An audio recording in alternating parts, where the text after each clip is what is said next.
vamos lá, nosso capítulo 3º, entendimento. Entendimento. Vamos entender porque tem tanta coisa enigmática nesse mundo.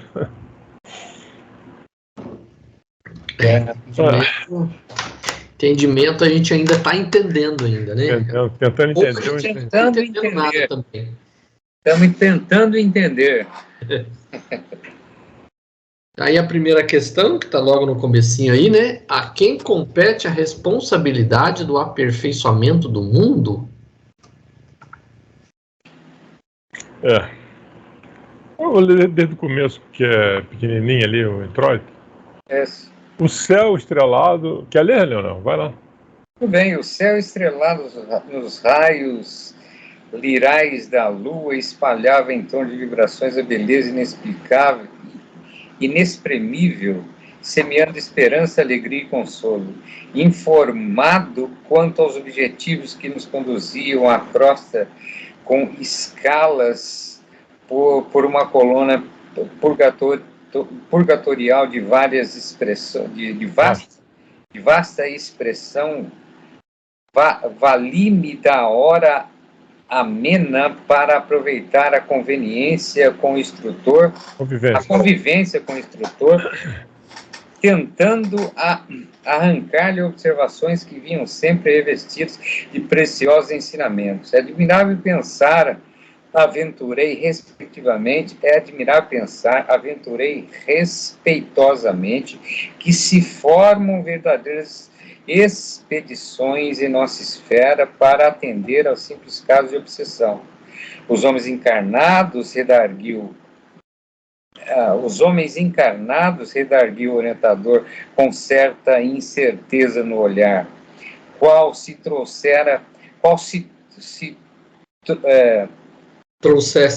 trouxesse a alma presa a imagens fugídias, efêmeras, imagens assim, não muito claras. Efêmeras do pretérito. Não suspeitam a extensão dos cuidados que despertam em nossos círculos de ação. Somos todos eles e nós, corações imantados uns aos outros na forja de benditas experiências. No romance... Bonito, Sim. No romance evolutivo, o Redentor da humanidade, cada espírito possui capítulo especial. Ternos e ríspidos laços de amor e de ódio, simpatia e repulsão, acorrentam-nos reciprocamente. As almas corporificadas na crosta guardam-se em passageiro sono com esquecimento temporário quanto às atividades pregressas. Banham-se no Estige é um rio, né? É um rio. Banham-se no Estige dos antigos, cujas águas lhes facultam durante certo tempo valiosa segurança para o retorno à oportunidade de elevação. Todavia, enquanto se mergulham em ouvido benéfico... Esquecimento, sim. Isso é ouvido, esquecimento benéfico, demoramos-nos por nossa vez em abençoada vigília. Os perigos que ameaçam os entes amados de agora ou de época que o tempo consumiu, desde muito não nos deixam impassíveis. Os homens não se acham sozinhos na esteira da senda de provas salutares em que se confinam. A responsabilidade pelo aperfeiçoamento do mundo compete-nos a todos. Tá aí a resposta. Sim. todo mundo envolvido, né? De uma forma ou de outra, algum entrelaçamento, algum fato, algum acontecimento, alguma situação que nos põe de forma comum, né? Somos todos, eles e nós, corações imantados uns aos outros. Isso. Na porta de bendita experiência. Quer dizer, nós temos sempre um companheirinho olhando pela gente lá de cima, no mínimo um, né? Sim. E aqui também, gente. E aqui também, isso. Por que não? Ele coloca até no comecinho aqui do parágrafo, desse parágrafo maior, ele fala assim, os homens encarnados, aí tem toda uma explicação, não suspeitam a extensão dos cuidados que despertam em nossos círculos de ação. Então, a gente que está aqui encarnado, a gente nem nota, na verdade, o trabalho que eles têm lá também para, vamos dizer assim, nos ajudar. Isso aí. Então, não é só os encarnados, é encarnados e desencarnados, é tudo um entrelaçamento ali de esforços para que o mundo possa ir melhorando, porque na verdade aqueles que estão desencarnados são aqueles que já foram encarnados aqui ou serão encarnados novamente. Então todo mundo, né, como é colocado, o nosso planeta, a natureza dos espíritos que estão desencarnados aqui é tudo igual, seja desencarnado, seja encarnado, é praticamente a mesma natureza, tirando meia dúzia ali que tem uma certa, vamos dizer assim, um certo expoente espiritual maior, o resto é tudo igual, tem tudo diferença. Farinha do mesmo saco, né, resumindo. Porque, vamos dizer assim, os espíritos atrasados, como nós todos somos, de uma forma ou de outra, isso. A gente não tem condição de sair de um planeta como o nosso para ir para um outro melhor, porque a nossa densidade e a nossa condição moral não permite que a gente saia desse planeta para um outro melhor. Ainda é baixo. Aí, então, todo mundo fica aqui, é aquele vai e vem. Você encarna, passa pelas dificuldades de prova, desencarna e volta. Aí encarna novamente, e assim vai, é esse ciclo, que a gente até falou no estudo da semana passada, né? Sim, é um ciclo, a gente tem que aprender, a gente conseguir se libertar desse ciclo interminável, né, de encarnações, e sempre cair nos mesmos erros e tudo, e ter que ficar voltando aqui. Então, a gente tem que justamente aprender a se desligar dessas coisas materiais, é assim que a gente vai conseguir desligar do planeta, né? Aí o que ele coloca é que, assim, os homens não se acham sozinhos na estreita senda de provas salutares em que se confinam. A responsabilidade pelo aperfeiçoamento do mundo compete-nos a todos. Então, quando ele fala a todos, é encarnados e desencarnados. Eu não sei se nós já vimos em algum outro livro, algum outro capítulo, mas eu acredito que posso estar falando uma besteira, que a gente tem aqui entre nós gente de outros planetas, né? Gente mais evoluída, e seres mais evoluídos que estão aqui podemos ter, né? Até querendo melhorar a nossa condição, com algum tipo de poder que eles tenham, sei lá. Pode até ter. Não como o pessoal acha, que o pessoal vem em disco voador aqui. Não é isso, não. O povo viaja na maionese com essas teorias, né? Não. Mas provavelmente é relatado, isso, se eu não me engano, está na Revista Espírita. Na Revista Espírita existem vários artigos que falam de espíritos que estão hoje vivendo em planetas mais desenvolvidos que eles estavam aqui na Terra. É citado, inclusive, o caso do Mozart. Que hoje ele vive em Júpiter, por exemplo, que é um planeta muito mais desenvolvido que o nosso. Mas ele viveu aqui na Terra, ele era um compositor fantástico, né? Então, ele vive hoje em Júpiter. Então, provavelmente, ele veio de lá. Passou por um estágio aqui e voltou para lá. Uhum. Eu acho que esse pessoal que é muito acima da média não é daqui, cara, não é possível, né? Mas é Pega verdade. um Einstein, Parece, outros gênios, né? sim. Com certeza, o pessoal, esses pontos fora da curva, né? Totalmente fora da curva. Esses caras aí realmente têm uma... Mas se você for analisar o histórico deles, você vai ver que, evidentemente, eles devem passar por estágios como os nossos, dos simples mortais aqui, né? Nós, simples mortais. E através do trabalho, né? E de toda a luta, e de todo o sofrimento que seja, de todo o trabalho, vamos dizer, de cada um deles, atingiram o ponto que atingiram. Mas de graça não foi, não, né? Contribuições fantásticas, né? E você pode recuar mais ainda, Newton, Pitágoras, esse pessoal que era Sim. Arquimedes, vai por aí. Sim. E você vê que esses caras aí, esses caras meio bastante fora da curva, você fala, putz, mas de onde você tirou isso aí, cara? Mas isso aí vem da natureza do cara, né, meu? Às vezes o cara, pô, mas eu estudei, ou então tá no íntimo do cara, já nasce com ele, já nasce com aquele potencial, né? E evolui mais e por aí vai. Porque na verdade, se a gente se pudesse fazer um censo de quem é um espírito que surgiu simples e ignorante na Terra, eu acredito que o percentual seja até pequeno. Nós mesmos podemos estar aqui há não sei quantos milênios, a gente pode ser de um outro planeta também. Uhum. Sim. Estamos aqui na Terra, mas a nossa origem não foi na Terra. Isso pode acontecer. Porque extraterrestre significa alguém que é fora da Terra. Sim.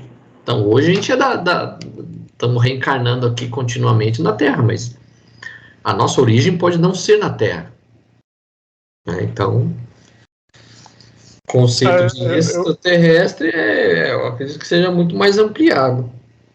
Eu foco muito em habilidades, né? E tem gente que reúne habilidades com um poder, como se diz, uma evolução espiritual fantástica, né?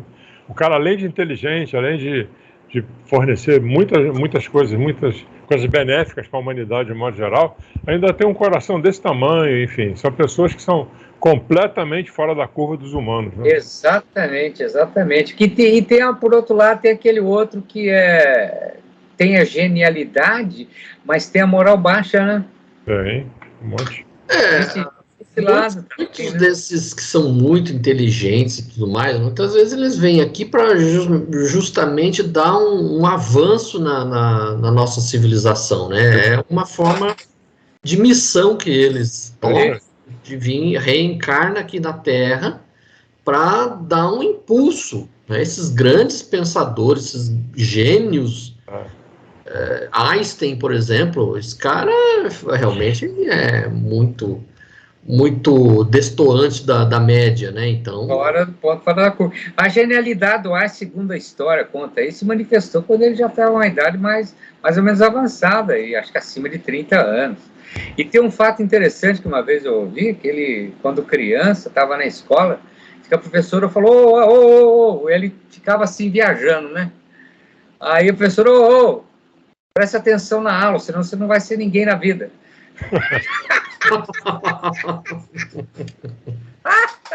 É isso aí. Presta atenção aí, senão você não vai ser ninguém na vida, hein? Olha aí. Acertou direitinho, né? Essa professora deve ter se arrependido amargamente. Um negócio desse. Coitado. Mas é isso aí. Esses caras estão no outro planeta, né, velho? Eu só acho que ele cometeu um equívoco, que quando ele falou no Estige, o Estige era o rio, de acordo com a mitologia, era o rio que levava ao Hades, né, ao inferno da mitologia grega. Uhum. Era o rio onde o Caronte, que era o barqueiro, levava as almas em direção ao Hades. Aqui ele fala no sentido de reencarnação, né? Cujas águas lhe facultam durante certo tempo valiosa segurança para retorno à oportunidade de elevação. Na verdade, aqui ele se referiu ao Estige, mas o Estige é quando você desencarna. Aqui acho que ele cometeu um equívoco, porque, na verdade, assim, não seria o rio que dá o esquecimento para as almas, de acordo com isso está no livro A República de Platão, é o rio Létes. Tá. O Létes, a palavra Létes significa justamente esquecimento. De acordo com a narrativa platônica, ao escolher uma nova encarnação, todos tinham que beber a água do rio Létes para esquecer as suas vidas anteriores. E assim que você reencarnava, você não lembrava de mais nada. Então aqui eu acho que ele cometeu um equívoco, não é o Estígia, que é o Létes. Misturou as estações.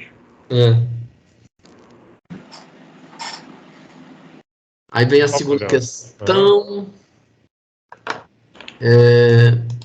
Quanto mais crescemos em conhecimentos e aptidões, amor e autoridade, maior é o âmbito de nossas ligações na esfera geral. Por quê? Logo em seguida aí, né? Sim. Esclarecido com respeito à jovem senhora que nos cabia socorrer, aduzir reverente. A enferma, a cuja assistência fomos admitidos, está, por exemplo, em vosso passado espiritual? Sim, confirmou Gúbio, humilde. Aliás, não fui designado para servir no caso de Margarida, a doente, que nos compele a breve expedição do momento, apenas porque houvesse sido minha filha em eras recuadas. Em cada problema de socorro, é imprescindível considerar as várias partes em jogo. Em virtude do enigma da obsessão que nos propomos resolver, somos levados a buscar todas as personalidades que compõem o quadro de serviço. Perseguidores e perseguidos entrelaçam-se em cada processo de auxílio em grande expressão numérica. Cada espírito é um elo importante em extensa região da corrente humana. Quanto mais crescemos em conhecimentos e aptidões, amor e autoridade, maior é o âmbito de nossas ligações na esfera geral. Quanto mais você aprende, mais você tem que dar, né? Você vai aprender e guardar para você, né?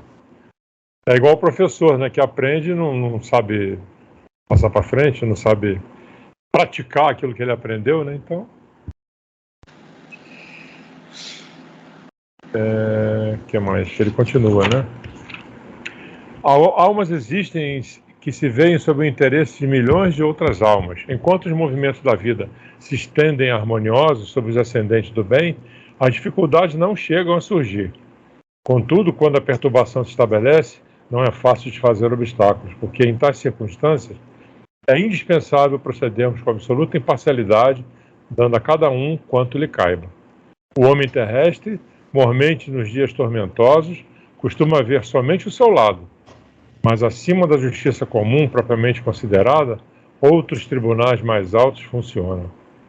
Em razão disso, todos os casos de desarmonia espiritual na Terra movem aqui extensa rede de servidores que passam a tratá-los sem inclinações pessoais, em base de amor que Jesus exemplificou. E nessas ocasiões, preparamo-nos a satisfazer todos os imperativos de trabalho salvacionista, que a tarefa nos imponha ou proporcione, dentro das atividades que lhe são conexas. É isso, meu amigo. E ele vai mais à frente. A essa altura da instrutiva conversação, chegamos a gracioso templo. Nesse doce recanto, consagrado à materialização de entidades sublimes, a luz suave da noite calma como que se fazia mais bela. As vibrações constantes das preces aí emitidas por vários séculos tinham criado em torno da edificação um prodigioso clima de encantamento. Durante vários séculos, hein? Caramba! Melodia celeste derramava-se a surdina e as flores delicadas do átrio pareciam corresponder aos sons cristalinos, variando no brilho e na cor, quase que imperceptivelmente. A gente não vê isso aqui não, hein? Mas tudo bem, lá tem. Eu trazia o coração opresso como se a felicidade das últimas horas em que ouvira tão confortadoras e tão graves reflexões atinentes à extensão do mundo e da vida me aproximasse à insignificância pessoal da grandeza divina, e lágrimas tranquilas inundaram-me meu rosto. Bonito também. O instrutor... Aqui eu acho que já vai entrar num outro assunto. Tá. Que não é nem propriamente a nossa questão. Não é 3 não, mas é outra. Mas aqui, assim, pelo que eu entendi, quando ele pergunta quanto mais crescemos em conhecimentos e aptidões, amor e autoridade, maior é o âmbito de nossas ligações na esfera geral, é que, assim, ele até coloca assim, cada espírito é um elo importante em extensa região da corrente humana. Sim. Então, quanto mais a gente vem aqui e se liga a outras pessoas, maior é esses elos, a maior é a quantidade desses elos que a gente vai criando, né? Então, como você falou, quanto mais conhecimento, maior é a responsabilidade que a gente tem. Sim. E quanto mais você aprende, mais você é exigido também, né? Tem isso. Se você estava com um, você vai com 2, 3, 4, você vai aumentando o seu, como ele diz ali na corrente, né? Eu entendo que é isso, você vai aumentando a quantidade de pessoas que ficam ligadas a você, né? Já que você tem mais conhecimento, você tem que passar isso para frente, você tem que usar isso, né? Porque é o que fala, quando você adquire o conhecimento, é como se fosse uma ferramenta. Você não vai adquirir uma ferramenta para ficar guardado sem uso. Então, quanto mais conhecimento, maior vai ser a exigência de você utilizar essas ferramentas. Então, você não vai exigir de uma criança que ela trabalhe e faça trabalhos pesados. Agora, se você já é adulto, já fez uma formação para você trabalhar num determinado ofício, é isso aí que você tem que fazer. É empregar o conhecimento para você se manter sua família, e assim vai. É isso aí. E isso aí acontece no curso de médios, eles falam muito na questão do entrosamento dos grupos, né? Quando você tem lá a sala de passe, quanto mais tempo você está junto com aquelas pessoas, mais você aprende, mais você pode doar. Tem que haver uma afinidade constante. Eu recebi um texto hoje, lembrando disso, a pessoa falando que ela começou a filosofar, né? Filosofar. Que ela já frequentava o centro há mais de 20 anos, tinha ouvido mais de 3.000 palestras. E aí ela estava questionando que, nesse tempo todo, o que ela assistiu das palestras, muito pouco ficou, na opinião dela, né? Porque muita coisa ela nem lembrava mais que tinha sido falado, do que tinha sido falado.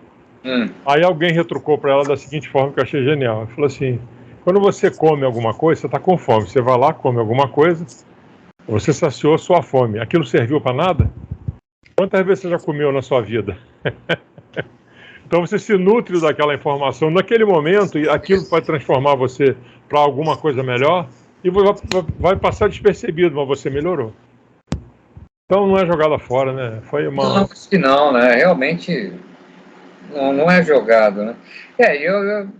Como se diz, a evolução se mede em milímetros. Então, o pouquinho que você aprenda, que você se nutra daquilo que te caminha, que te posiciona em direção ao bem, eu acho que já é louvável, né? A pessoa tem o direito de questionar as coisas, né? Mas pensa um pouquinho, né? Quer dizer...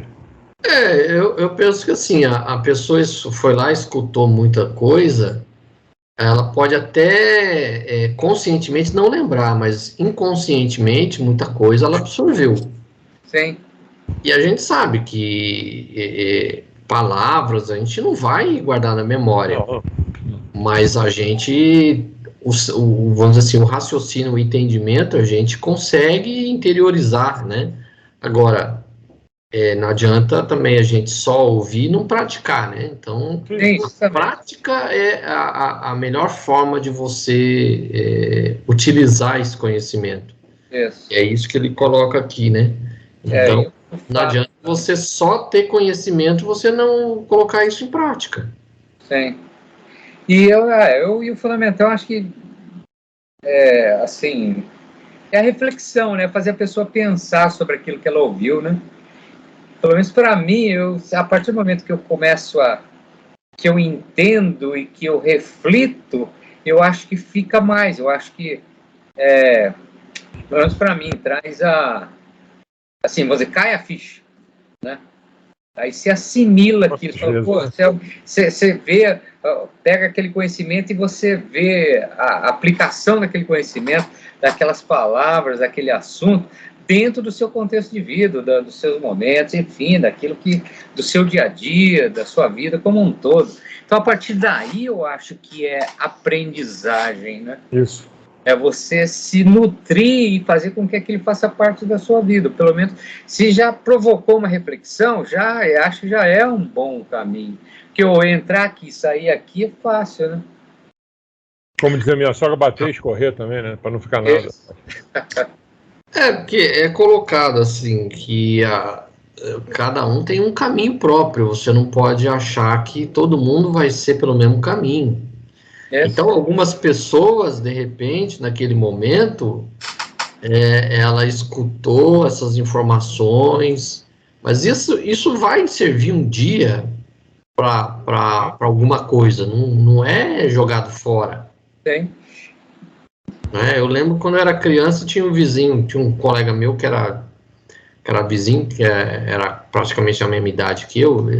Ele vivia indo na minha casa, eu vivia indo na casa dele. O pai dele, ele foi combatente na Segunda Guerra Mundial na Alemanha. Aí terminou a Segunda Guerra, ele veio para o Brasil, se estabeleceu aqui e tudo mais.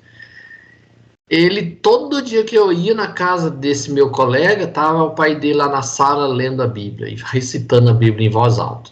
Todo dia. Aí uma vez a pessoa questionou, falou, mas o que adianta a pessoa ficar lendo a Bíblia e não faz nada do que está lendo, né? Pode não estar fazendo agora, né? Mas de repente, todo aquele conhecimento que ele está lendo e tudo mais, vai servir um dia para alguma coisa. Ler de forma mecânica, né? Sim, mas é assim, cada um tem um roteiro, cada um tem um momento, né? Naquele momento ali, para ele, talvez era o que ele precisava. Isso. Eu até hoje penso assim, que como ele foi combatente, né, da Segunda Guerra pela Alemanha, aquilo parecia ser mais assim, uma maneira de tentar... Uma penitência. Exatamente, uma penitência. De repente ele se sentia culpado. Estou limpando minha barra aqui lendo a Bíblia. Sim. Fala, então tem que me redimir. Isso. Então eu vou ler a Bíblia aqui, de cor salteado, vou ler. E era assim, todo dia. Todo dia tava ele lá. Era tipo assim, um horário da noite que ele pegava, parece.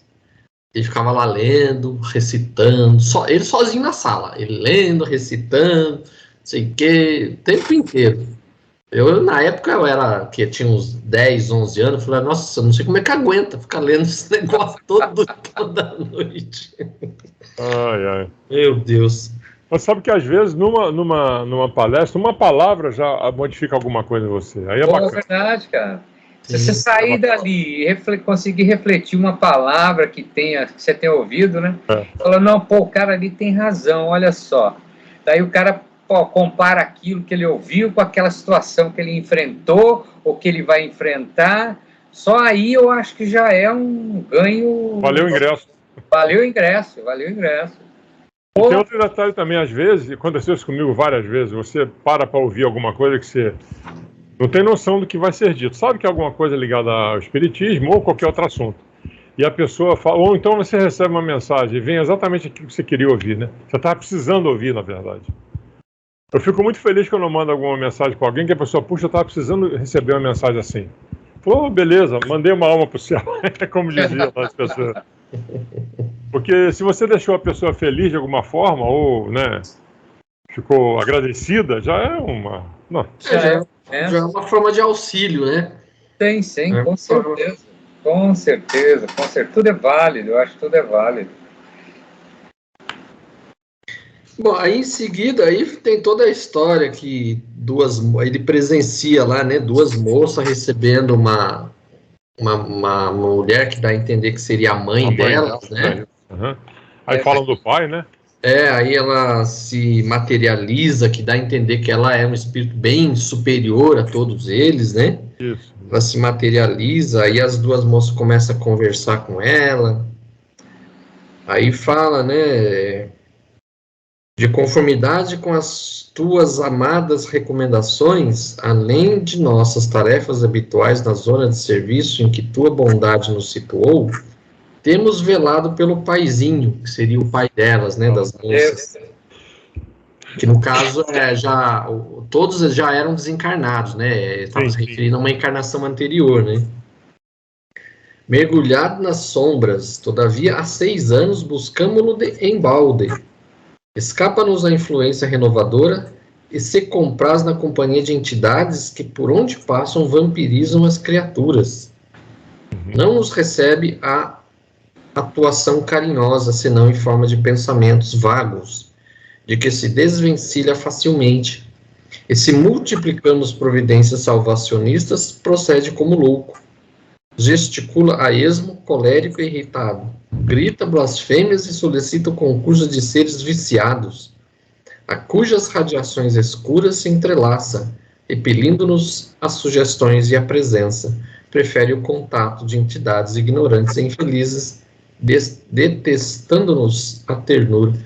Então é o relato das 2 filhas, né, que tinham sido filhas dele, tentando resgatar esse pai de um lugar que devia ter, né, ser terrível, que ele estava lá, junto de entidades horríveis. Ele era um assassino, né? Ele, mais à frente vai ver que ele tinha assassinado alguém.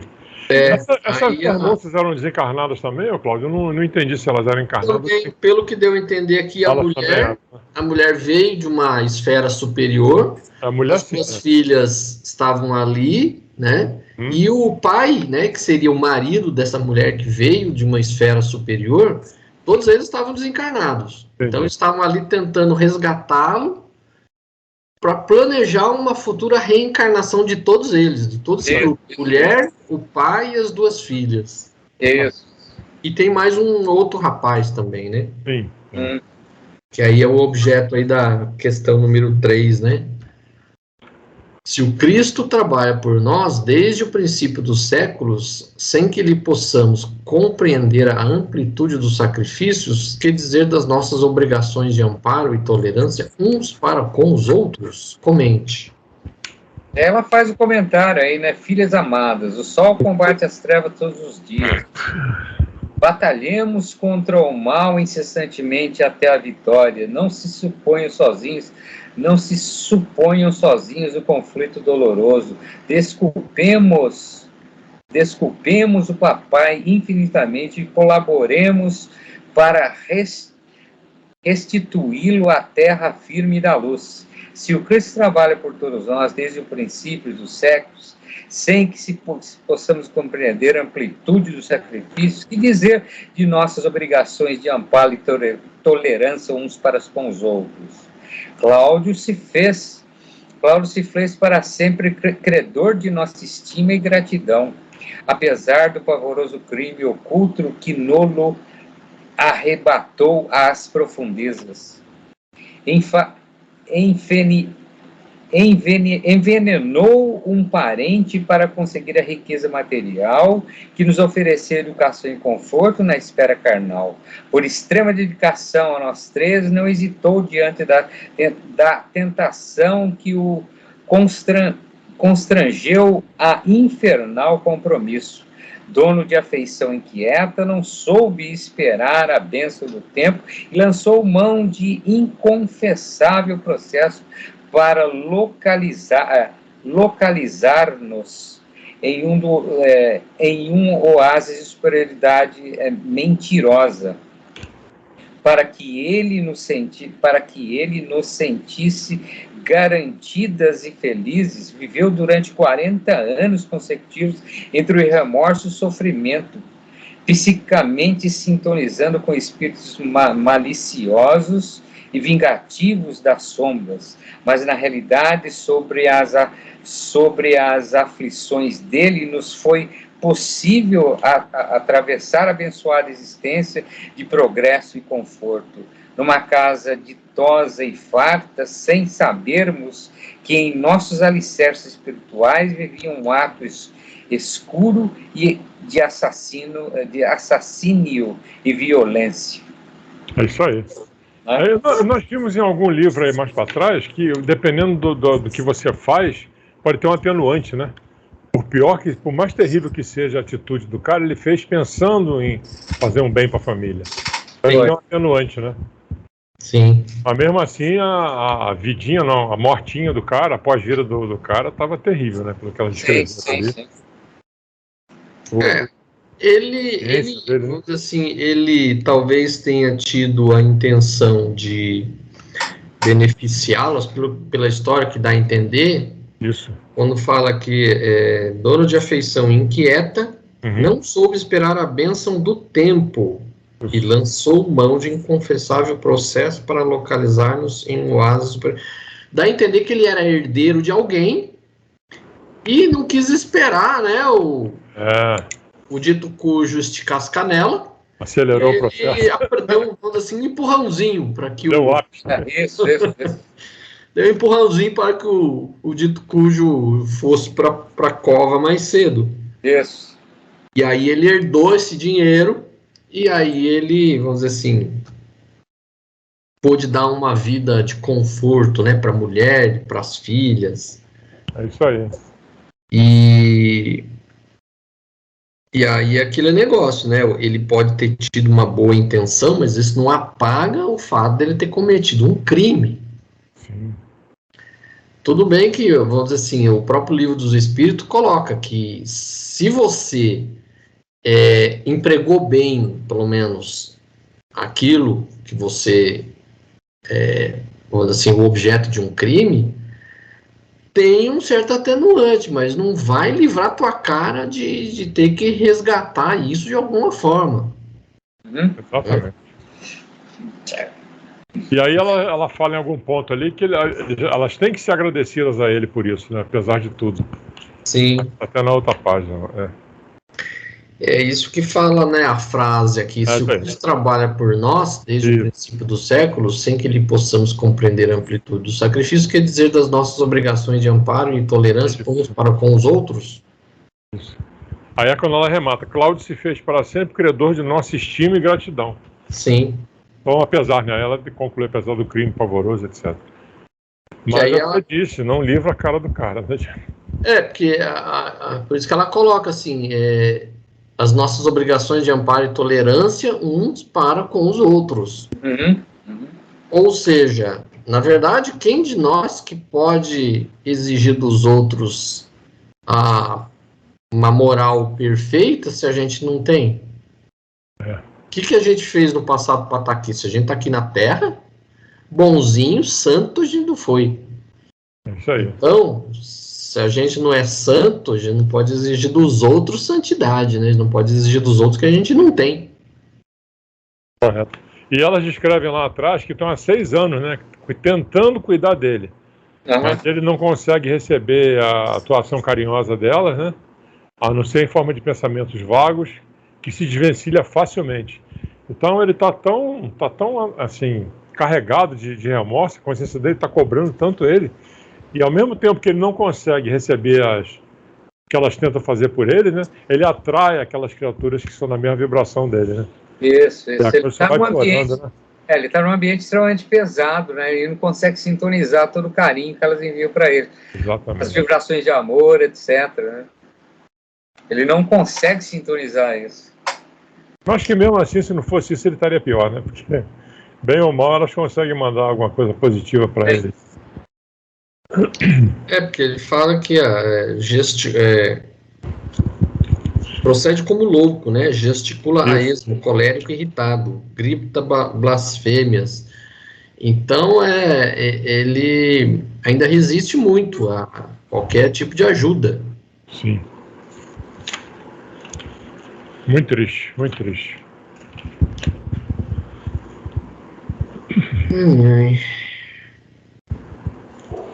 Que fala que para que ele nos sentisse garantidas e felizes, ou seja, para que mulher e as filhas pudessem viver bem, né?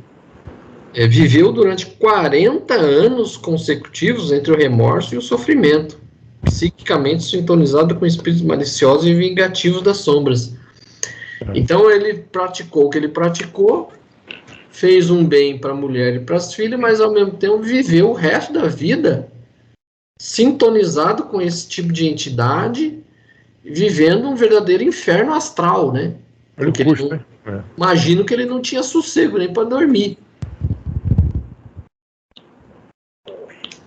Me parece mais na frente, eu não me lembro direito, mas que esse cara que ele matou vai estar no rolo da reencarnação lá. Vai. É sempre assim, né? Como diz, né? O ódio amarra você, a pessoa, muito mais forte do que o amor. Então, você não se livra desse negócio. E aí nossa quarta questão fala assim, comente a frase, que é uma outra frase, né? Há mais grandeza no anjo que desce ao inferno para salvar os filhos de Deus, transviados e sofredores, do que no mensageiro espiritual que se dá pressa em comparecer ante o trono do Eterno para louvá-lo com esquecimento dos próprios benfeitores. O parágrafo seguinte aí. Ele dá uma introdução sobre isso. Sim. Cadê aqui? Nessa altura, a entidade materializada chorou, abraçado os três num quadro emocionante, mudo. A mãezinha encontrou recursos a fim de prosseguir. Tornaremos, contudo, ao campo de luta regenerador e benfazejo. Quer dizer, vamos voltar para cá, né? Vamos reencarnar. Sim. Que vale para nós a paisagem celestial sem a libertação daqueles que amamos. O coração amoroso, atormentado, abdicará do ingresso numa estrela para persistir ao lado de um ente querido em duelo com as serpentes de um charco. Poderíamos gozar, porventura, o espetáculo augusto das esferas resplandecentes, ouvindo-lhes a harmonia indefinível numa situação de destaque adquirida à custa daqueles que gemem e desfalecem nas trevas? Abandonar quem nos serviu de degrau em plena ascensão divina é uma das mais horrendas formas de ingratidão. Oi. O Senhor não pode abençoar uma aventura colhida ao preço de angústias para aqueles que nolas deram. É interessante isso aí, porque apesar de tudo que ele fez, você não pode sair como bandido, né? Você largar ele de lado. É a tal da misericórdia, né, que você precisa ter. Não é problema dele, é problema seu também. A gente fala isso sempre aí, né? Uhum. Estou convencida de que há mais grandeza no anjo que desce ao inferno para salvar os filhos de Deus, transviados e sofredores, do que no mensageiro espiritual que se dá pressa em comparecer ante o trono do Eterno para louvá-lo, com esquecimento dos próprios benfeitores. É isso, resumiu ali. A venerável matrona enxugou o pranto copioso e prosseguiu.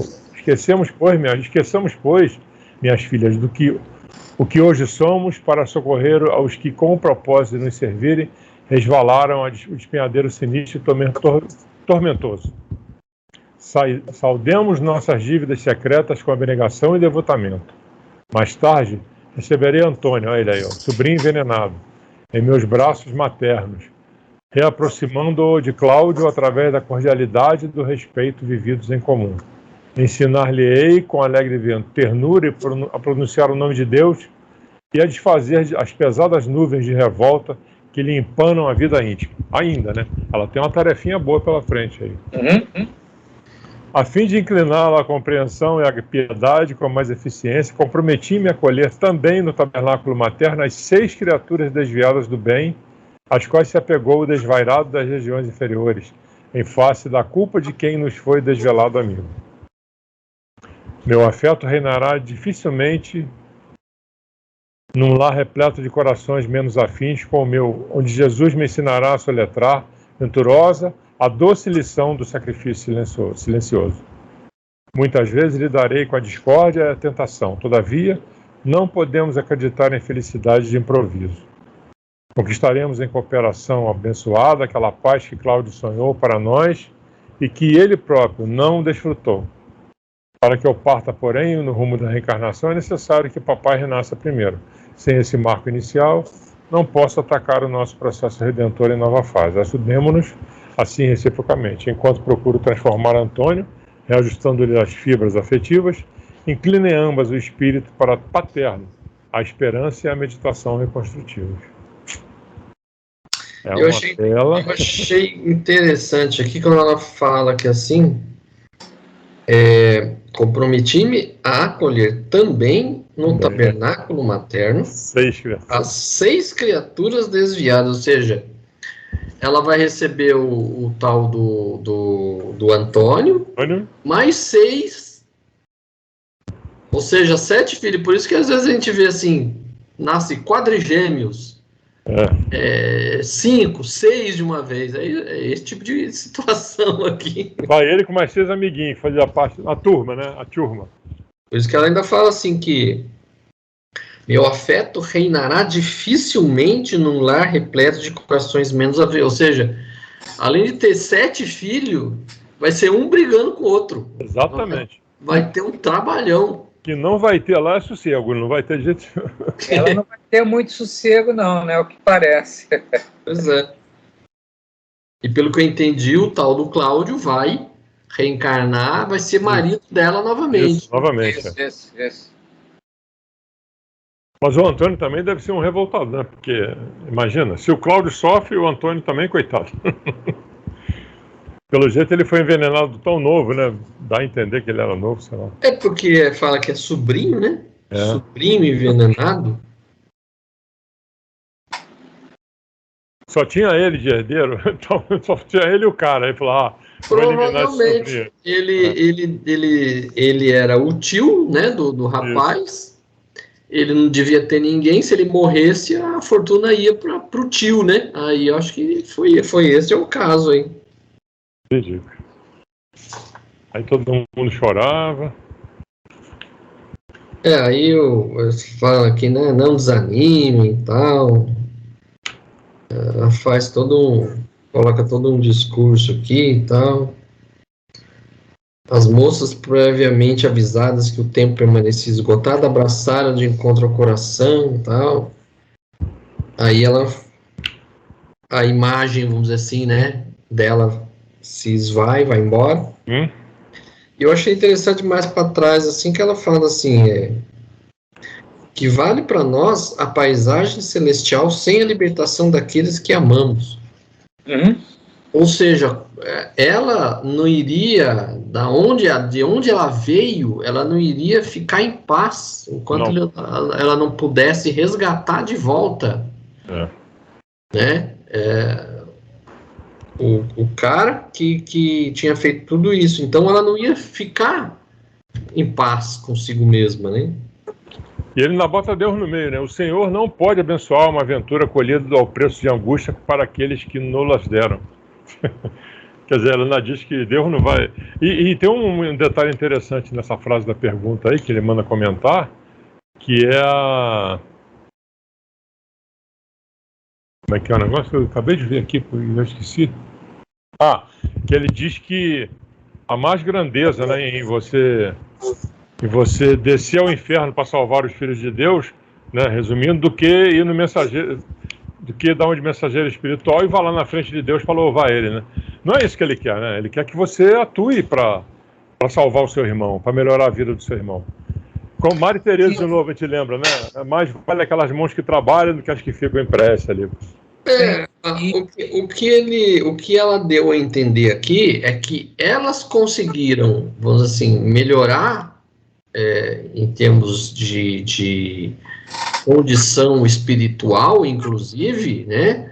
Elas devem ter aproveitado a fortuna material para realmente fazer alguma coisa em benefício de outros, né? Sim. Descompromissadamente. Por isso que ela coloca aqui, o Senhor não pode abençoar uma aventura colhida ao preço de angústias para aqueles que nos laderam. Ou seja, ele envenenou o sobrinho, se apossou de uma fortuna que possibilitou que elas pudessem melhorar de vida. Então, elas não poderiam ir para um lugar melhor. Esquecer ele lá no inferno, né? E ao preço de uma pessoa que está lá sofrendo, e elas conseguiram essa condição melhor, graças a ele, que agora está se lascando lá. Apesar da maneira através da qual ele conseguiu, né? Sim.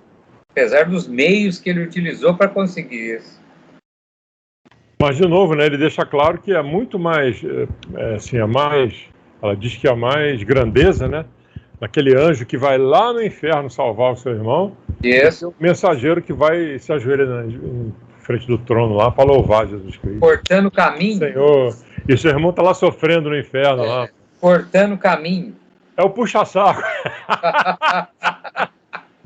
Aqui, Deus, sabe como é que é, né? Sabe que eu te amo muito, entendeu? E o teu irmão tá morrendo lá no inferno, dentro do tacho de chumbo, como diz minha mãe, né? Você tá aqui agradecendo e tal, mas espera aí, você já olhou para trás? Você não esqueceu ninguém, não? Eu não esqueceu ninguém, não? Tem certeza? De modo figurativo é que a gente passa aqui na Terra também, né? Quando a gente abandona os outros lá. De novo esse assunto, né? O cara tá lá largado na sarjeta, é problema dele, pô. Ele tá lá porque mereceu, pô. É semelhante a uma passagem que está no Evangelho, quando Jesus fala, se você tem algo contra o seu irmão, né, você vai ao templo fazer uma oferenda a Deus, mas se você tem algo contra o seu irmão, primeiro vá lá e reconcilia-se com o seu irmão enquanto você está no caminho. Depois volte e faça a sua oferenda. Então é semelhante, o que ela está colocando aqui é isso. Exatamente. Não adianta você ficar em louvação a Deus, sabendo que você tem alguém que precisa da sua ajuda e você não se mexe. Já pensou, o cara vai lá nem para agradecer, né? Eu quero mais, eu quero mais. Se fosse lá pelo menos para agradecer, obrigado, meu Deus. Mesmo assim, como diz o Leonel, ele ia perguntar, você me agradecendo aqui, mas e lá? Como é que fica? Tem uns pontos de vista que a gente pega nessas lições, são muito legais. Aí vem a quinta questão, né? Matilde nos relata quanto à dificuldade e o tempo para se aproximar mentalmente de Gregório. Por que isso acontece? Aí já é um outro rolo, né? Encerrou o rolo anterior, agora tá começou outro rolo. Achou ele ou não? Ele começa com o negócio de irmão Gúbio. Irmão Gúbio, agradeço-te o concurso dadivoso. Creio haver chegado efetivamente o instante de aceitar-te a ajuda fraterna em favor da libertação do meu infortunado Gregório. Espero há séculos pela renovação e penitência dele. Impressionado pelos imensos recursos do poder no passado distante, cometeu hediondos crimes da inteligência, internado em perigosa organização de transviados morais, especializou-se depois da morte em oprimir ignorantes e infelizes. Pelo endurecimento do coração, conquistou a confiança dos gênios cruéis, desempenhando presentemente e destacável função de grande sacerdote em mistérios escuros. Chefia considerável falange de centenas de outros espíritos desditosos, cristalizados no mal, e que lhe obedecem com deplorável cegueira a quase absoluta fidelidade. Agravou o passivo de suas dívidas glamorosas, trazidas da instância terrestre e vencendo o instrumento infeliz na mão dos inimigos do bem, poderosos e ingratos. Há 50 anos, porém, já consigo aproximar-me dele mentalmente. Teimoso e duro, aí já é a próxima. Aí já é a 6? Já começa a 6 aí, no recalcitrante para baixo. E a 5 aqui embaixo. Quer dizer, por que ela não conseguia chegar perto dele? O cara era o supra-sumo do Top Gold Plus bandido lá em cima, né? Sim. É o poderoso chefão. É falange de centenas de outros espíritos desditosos, cristalizados no mal, o que lhe obedecem com deplorável cegueira e quase absoluta fidelidade. Se bem que não é lá em cima, é aqui embaixo mesmo. Aqui embaixo, tem razão. Está aqui ainda.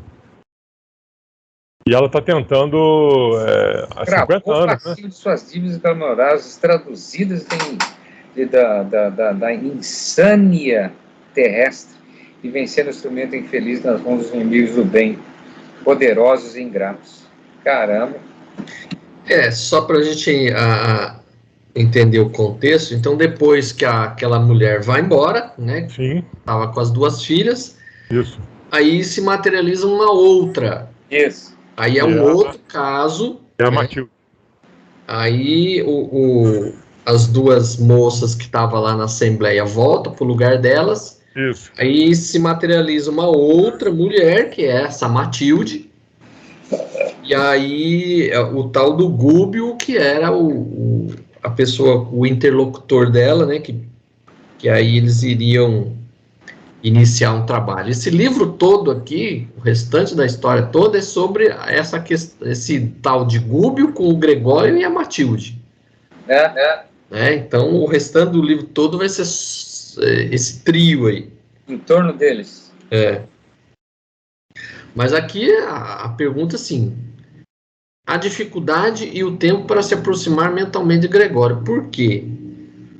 Há 50 anos, né, já consigo aproximar-me dele, mas pelo que deu a entender aqui, a situação dele nessa organização aqui já vem de séculos Sim, e muitos séculos.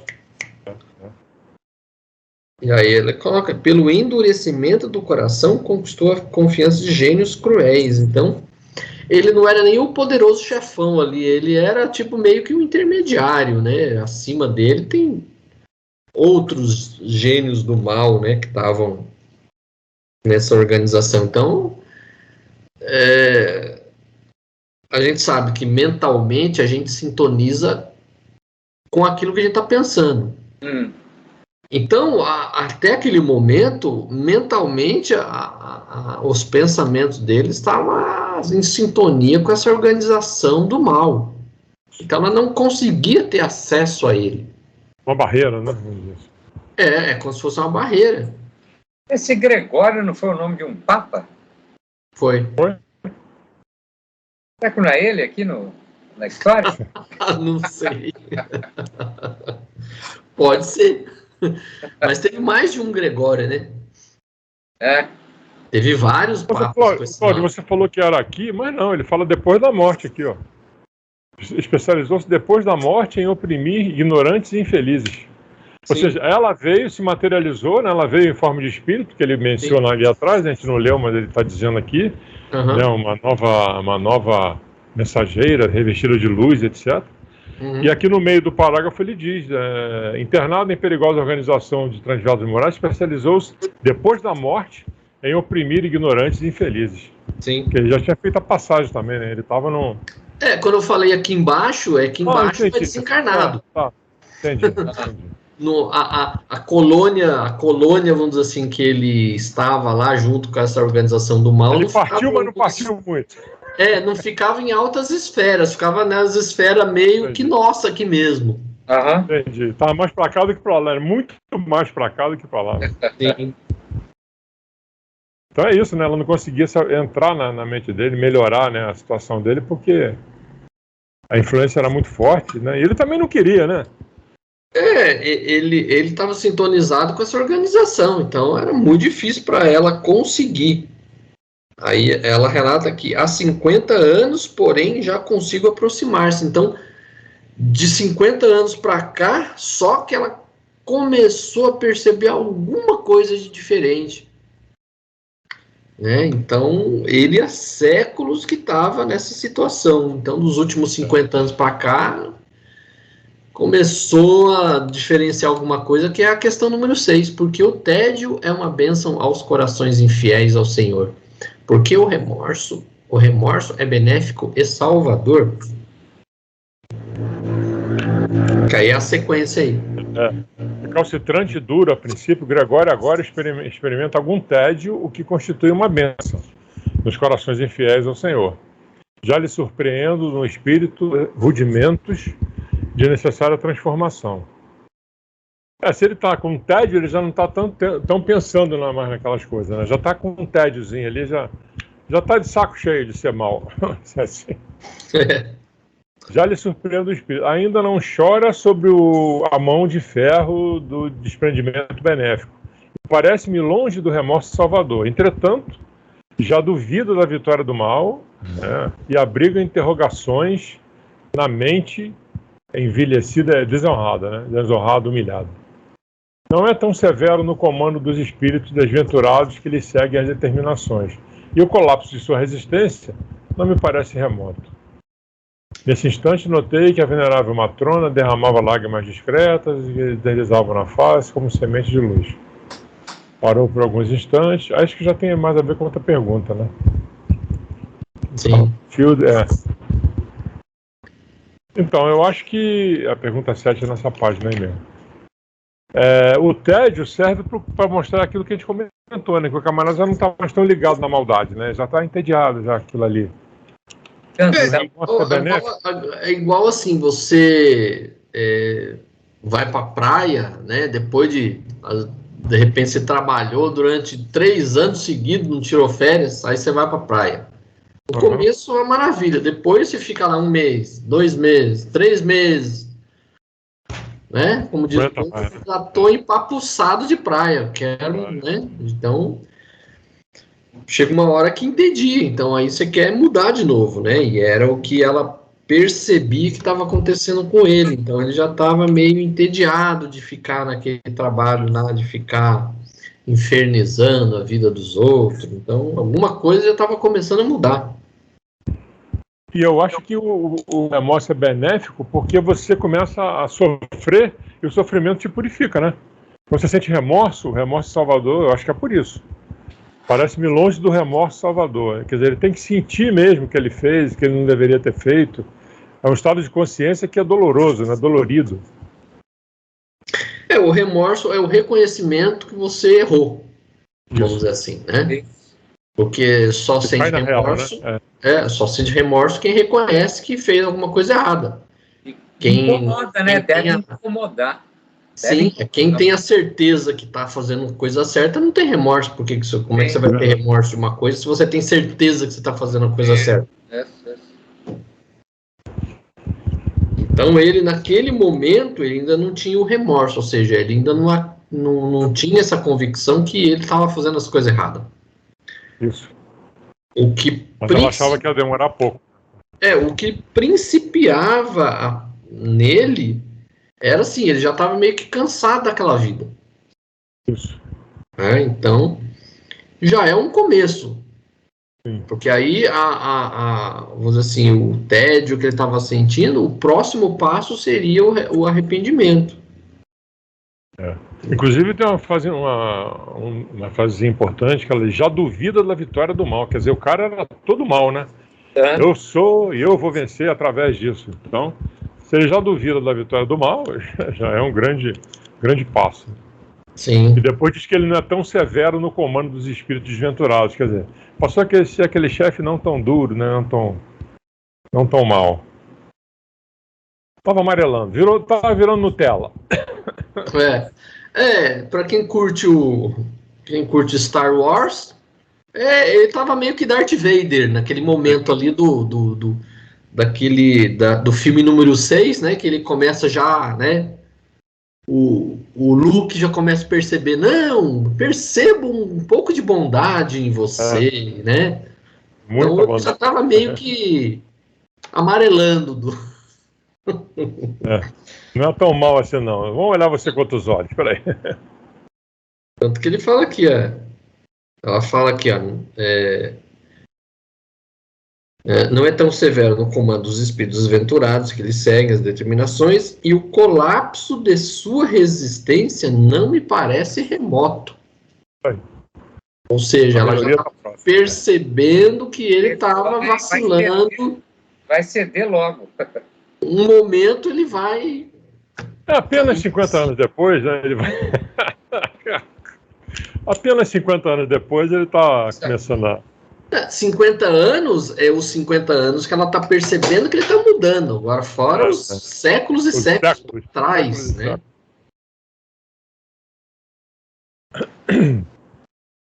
Aí a nossa 7ª e última questão Matilde comenta que reencarnará em breve, tendo como filho Gregório, e buscará educá-lo sob os princípios superiores. Comente com o grupo o amparo espiritual que envolve nossa vida e o processo reencarnatório. Ou seja, mais uma mãe, né? A exemplo da anterior, mais uma mãe que vai ter que vir de novo, né? Para tentar colocar o filho nos trilhos. Nos trilhos. É sempre a mãe. E outra coisa, tem uma frasezinha aí no parágrafo anterior que é exatamente o pensamento do outro caso lá das filhas, né? Não encontrarei o céu sem que os sentimentos de Gregório se voltem igualmente para a eterna sabedoria.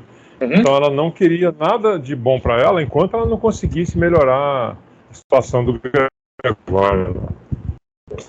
Coitado do Gregório. Sim. Vai lá, Leonel, vai ler?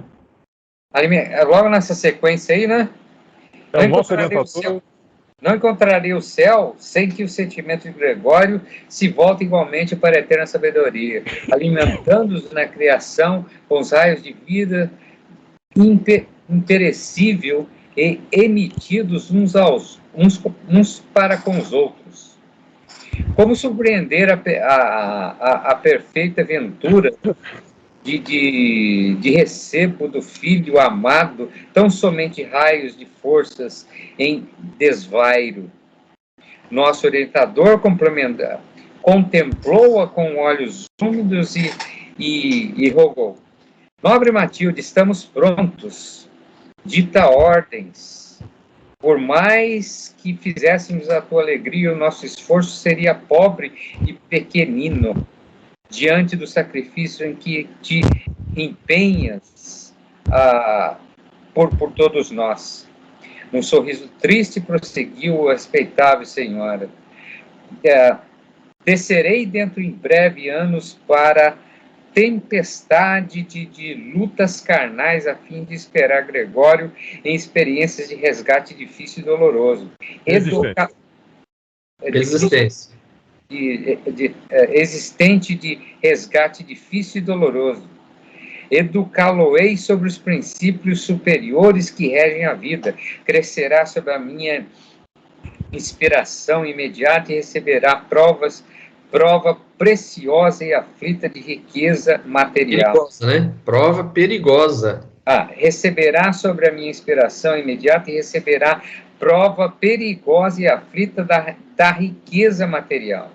É de nosso plano que ele acoa no curso do tempo, em labor gradativo e extensa legião de servidores viciados que hoje o seguem e a ele obedecem, a fim de encaminhá-los, tanto os possivelmente encarnados quanto desencarnados, através do caminho de santificação pela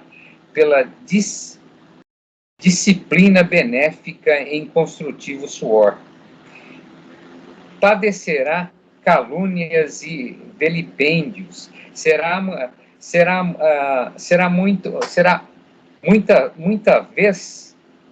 muita vez humilhado à face dos homens, triunfará nos bens efêmeros e nas honrarias mentirosas, receberá no desdobramento da tarefa salvadora tentações de toda espécie que lhe serão desfechadas para colônias de ignorância, perversidade e delinquência a que atualmente se filia e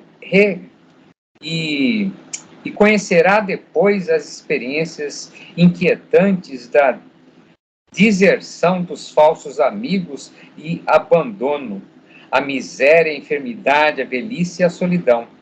Apegar-se-á profundamente no seu carinho na infância, na mocidade e na madureza.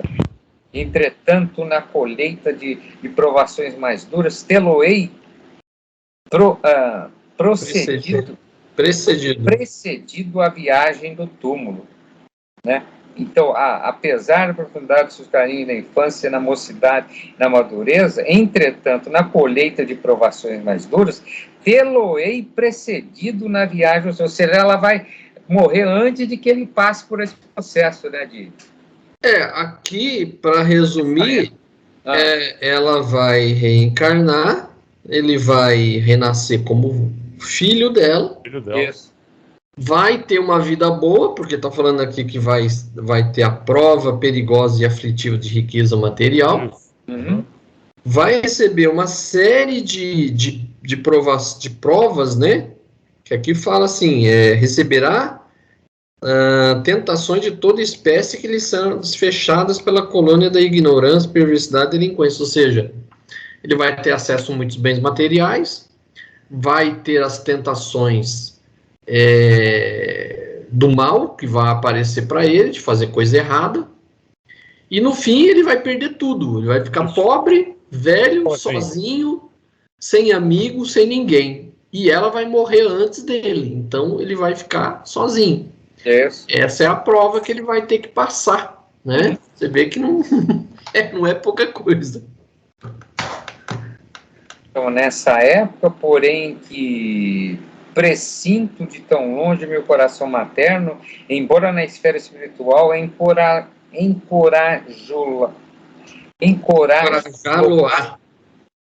passo a passo na direção do esperado triunfo. Ou seja, mesmo em espírito, ela vai ficar zelando por ele. Sim. Nas amarguras e desilusões que ajudarão a reestruturar e aperfeiçoar os poderes da mente. Minha voz de amor eterno será por ele registrada com mais precisão. Até lá, porém, Cúbio, compete-me trabalhar muito e sem desânimo com incessante aproveitamento das horas. Moverei as cordas da intercessão sublime, mobilizarei meus amigos, rogarei a Jesus fortaleza e serenidade. Iniciaremos a libertação do teu abnegado concurso na zona abismal.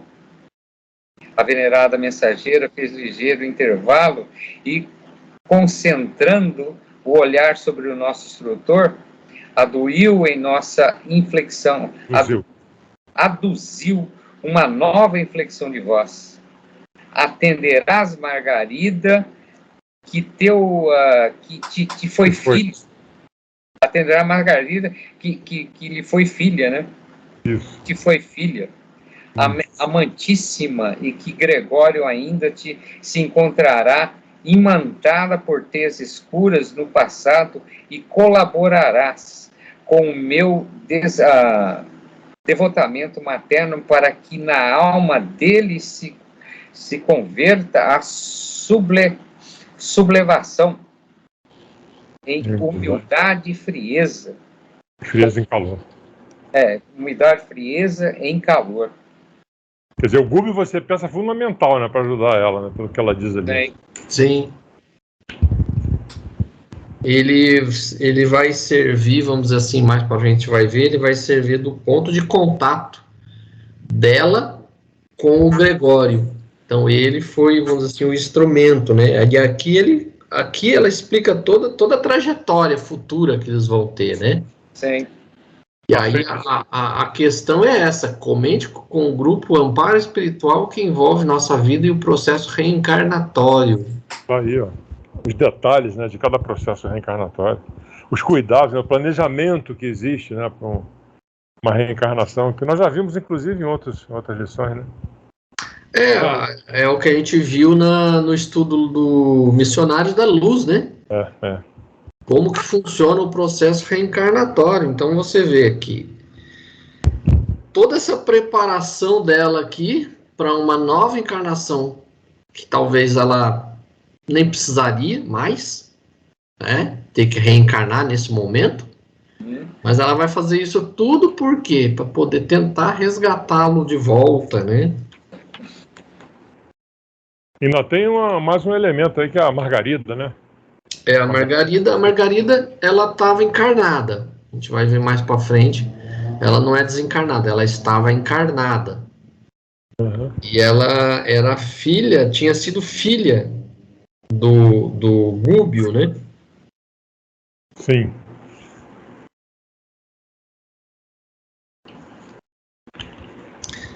Aí ele fala, né? Abnegada Matilde, sou pequenino em excesso para merecer-te as palavras. Onde existe alegria, o sofrimento não se detém. Socorreste-me com a tua intercessão, amparando-me o zelo afetivo perante as necessidades de Margarida. O coração paternal é sempre venturoso em se humilhando pelos filhos que ama. Eu sou simplesmente teu devedor. E se Gregório me flagelasse nos círculos em que domina, semelhante aflição se converteria igualmente em júbilo dentro de mim. Ou seja, ela, né, deve ter ajudado a filha dele, e aí, em função dessa ajuda, ele ficou, né, como se diz naquela expressão, eternamente grato. Isso. Aí, nesse momento, ele acaba auxiliando-a nesse problema. Quer dizer, a Matilde auxiliou-lhe no momento que ele precisava, e agora ele auxilia ela no momento que ela precisa.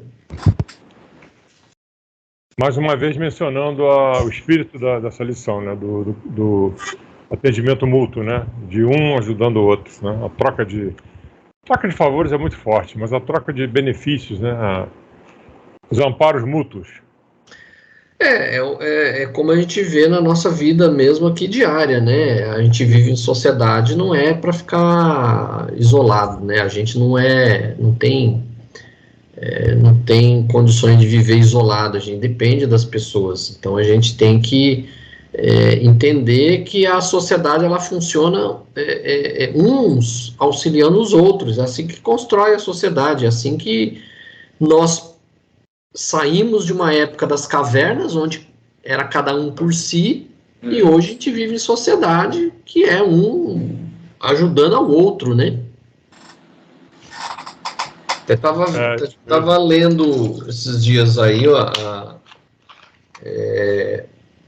que tem duas frases famosas, né, de dois filósofos. Um é de Hobbes, Thomas Hobbes, que ele diz que o homem é o lobo do homem. Ou seja, os homens, eles, na verdade, uns querem se entredevorar. E a sociedade, na verdade, é só um verniz. E uma outra que se contrapõe, que é o do Rousseau, que diz que o homem nasce bom, a sociedade que o corrompe. Eu já ouvi essas frases. Então, são ideias de dois filósofos que tinham ideias completamente opostas. E a gente vê que, em parte, cada um tem uma certa razão. Tem uma dose de verdade, né? Porque aqui o que coloca assim, a gente não é autônomo, a gente não vive sozinho, a gente depende dos outros. Então a gente tem que entender isso, que para a gente ser auxiliado um dia, nós temos que auxiliar os outros também. Então, você não pode achar que você tem que exigir que os outros te sirvam e você não sirva a ninguém. Ninguém é Robinson Crusoe, né? Só na história lá. Só ele que vivia na ilha lá. Não, e o Robinson Crusoe tinha o sexta-feira, né? Tinha sexta-feira, né? Pelo menos. Mas é interessante, no final da lição, o André Luiz toma uma catracada, né? Para variar. Ergui para o instrutor olhos repletos de indagações, mas Gúbio, afagando-me os ombros, delicadamente murmurou: repousa a mente e não perguntes agora. Amanhã seguiremos na direção de tarefa nova, que nos exigirá muita prudência e compreensão fraternal. E convence de que o serviço nos esclarecerá com a sua linguagem viva. Ou seja, a dúvida que ele estava querendo passar para o Gúbio lá, ele vai ver ao vivo em cores.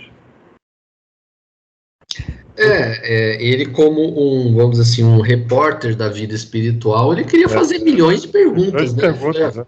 Fica frio aí que seu momento vai chegar. Muito good. Tem até um pouquinho antes aqui, tem uma frase aqui, que ela fala para ele, né? A hora é chegada, o Senhor estará conosco, há tempo de plantar e tempo de colher. Isso. Então é isso, a gente tem os momentos, isso até é uma frase bíblica, né? Isso a gente tem que, vamos dizer assim, caminhar passo a passo, cada momento é um momento. E ela mistura até essa frase com a gravidez, né? Que ela menciona logo em seguida. Gregório e eu semearemos de novo. Seremos mãe e filho outra vez. Sim. A gravidez nada mais é do que isso, né? Uma semente que... E é mais uma vez a mãe, né? Mais uma vez a mãe. É a porta, né? Como se diz, né? A porta para a gente entrar nesse mundo aqui é a mulher, né?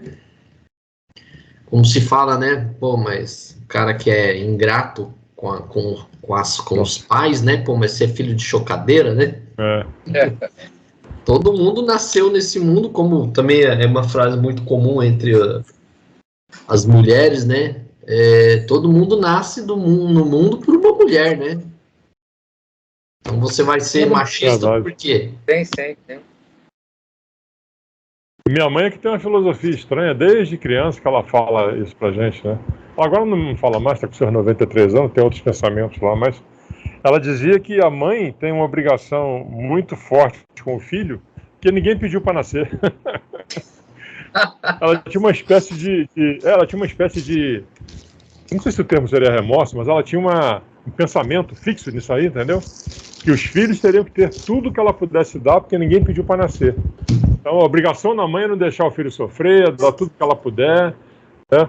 A minha mãe, por ela, todo mundo morava junto num terrenão grande lá, e ela, né, além de ser escorpião, né, que todo mundo tá perto, mas ela queria que zelar por cada um, sabe, 24 horas por dia. E ela falava isso pra gente toda hora.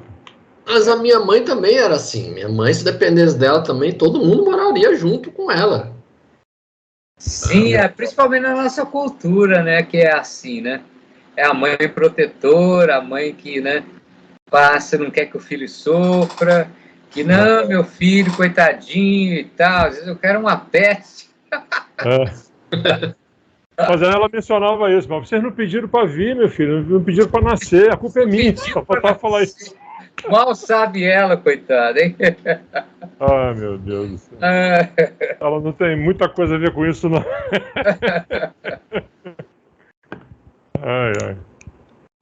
É isso aí. Então encerramos por hoje.